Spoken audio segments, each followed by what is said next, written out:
Welcome! In this video, I would like to clarify the concept of AOE, that stands for Area of Effect. If you are an experienced player, you can be still very interested in this video, because we are going to run several tests and compare the AOE damage function with the AOE buff function, which is very similar yet very different. To run those tests, we are going to take advantage of one specific commander, Cyrus the Great, one of the last generation archer commanders. Why? Because his fourth skill is not other than an invisible AOE. We are not only going to discover together how big that invisible AOE is, and you might be surprised by the conclusions, but also determine if the AOE damage targets the marchers on the field in a random way and compare what we will find with some important information that I got from Lilith about how the AOE buff works. So stick around, because we are going to answer some of your questions. Now, I was about to say, don't forget to subscribe, but that has become a sort of habit and I don't like to close myself up into habits. I've actually found out that the ratio of likes and subscription may vary on average if I say or if I don't say that sentence. But I just want to invite you, if you like my content, to press the subscribe button. It's free and it's very rewarding for me to keep improving this channel to offer you better content. Thank you.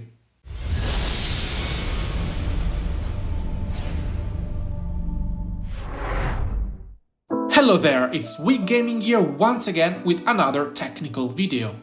Before presenting you the methodology used for the testings you are going to see, I want to quickly go through Cyrus the Great and read his skills together with you, to focus better the concepts we are going to talk about.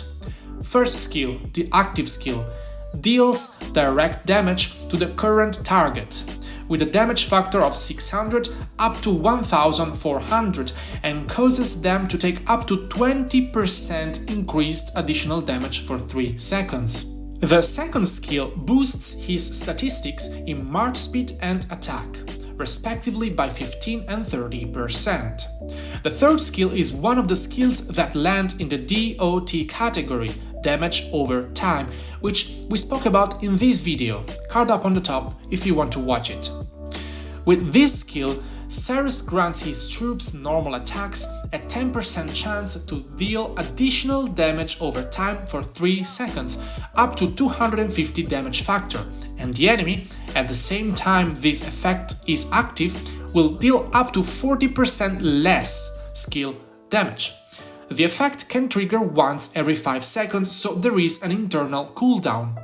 The fourth skill lands once again in the damage over time category, but this one is particularly interesting. When attacked, troops led by this commander have a 10% chance to deal damage over time in a circular area of effect, up to 3 targets for 2 seconds, with a damage factor up to 300. This effect can trigger at most once every 5 seconds. But what does this remind you, especially the part when attacked on the map? The Scholar's Lucky Coin, of course. This skill will be much more likely to trigger if you get swarmed, like in the graphic that I explained in the Scholar's Lucky Coin video, which is now shown on the screen. Not only, this AOE is invisible. It means that it has no animation whatsoever, so you will just see the red numbers up on the top of the commanders who receive damage. And this specifically opens up another couple questions. First one, how big is this circular area of effect? Is it a Theodora circle or a YSG circle? Or it's something completely different? And second question, how are the targets actually selected in the area of effect of the damage? Are they selected randomly, or it will be the closest marches to be damaged? Let's test and answer the questions one at a time. First test. You can see here on the screen that I'm battling with my alliance mate Greed, thanks to him for the help, and he has Cyrus with YSG as secondary commander to have a comparison of the AOE between the two commanders. Beforehand, I've disposed my marches right on the perimeter of the circle of YSG's skill damage, so we can actually see if my marches will be hit just by YSG or by Cyrus as well.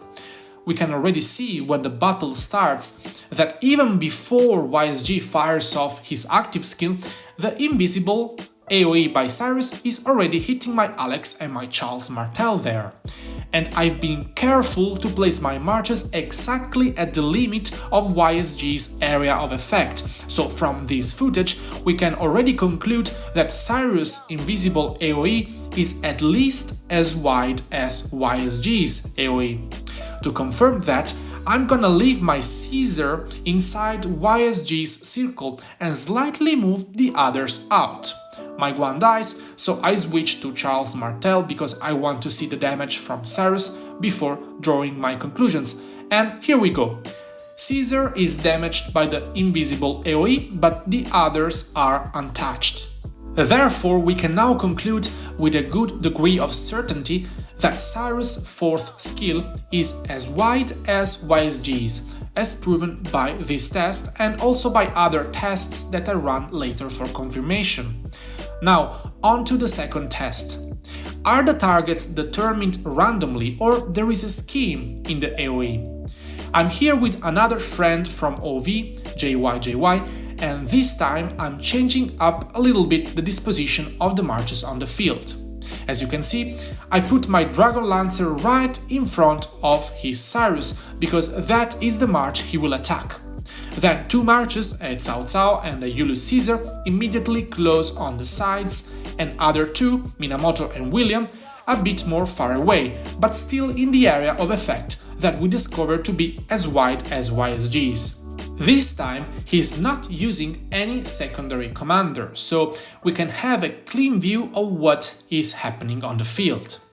If my commanders will be damaged, the icon displaying the commander will simply appear. If not, they will just continue to relax on the field. If the Cao Cao and the Julius Caesar will be always the ones to be damaged, it will mean that the AOE targets the closest enemies first. If not, we should see a variation on the commanders being damaged, and this will mean that the AOE randomly damages the enemies in the area. Here we go. He attacks my Dragon Lancer, and on the first invisible AOE, 3 targets are damaged, which are Dragon Lancer, Minamoto and Cao Cao. But let's go ahead to confirm. This other time, as you can see, William, Cao Cao and Minamoto are damaged, so not necessarily the AOE will include the commander you are directly attacking, which is very interesting to be honest. Going on, we see that even Julius Caesar is attacked. Him and Cao Cao were very close to Cyrus, so they started attacking him automatically. So I'm backing up and the skill is now firing off not as often as before, because there are less marches attacking Cyrus, so the chance for the 4th skill to trigger is actually slimmer, as I've explained before. So, Wick, what's the conclusion here? That the AOE is random. As long as you are in range of the area of effect, the commanders damaged will be chosen randomly, at least for the information we have now. If something else comes up, I will be updating you with another video. And secondly, but not less important, the commander you are attacking will not necessarily be included in the AOE damage. Now, I have for you a little bonus, for you to being here on the last part of the video. I got some reliable information from Lilith, thanks to some friends, which confirmed that the AOE buff, like from Constantine, for example, or from Joan of Arc, will prioritize the allied troops closest to the buffer. So the troops closest to Constantine or Joan will be the ones to be affected by the buff. So the mechanic of the AOE buff and of the AOE damage is slightly different. I remember that both in the case of the AOE buff and the AOE damage, the maximum number of commanders affected is 5, unless differently specified. Interesting, no? Let me know what you think about it in the comment section down below, and tell me if you would like to see a video about me testing the AOE buff. You can also join our Discord community. We are growing so much. I'm extremely thankful. We are now more than 3,500 members, and we discuss about a lot of stuff there. You will find the link in the description down below. I'll wait for you. As always, I will see you on the next video. Ciao!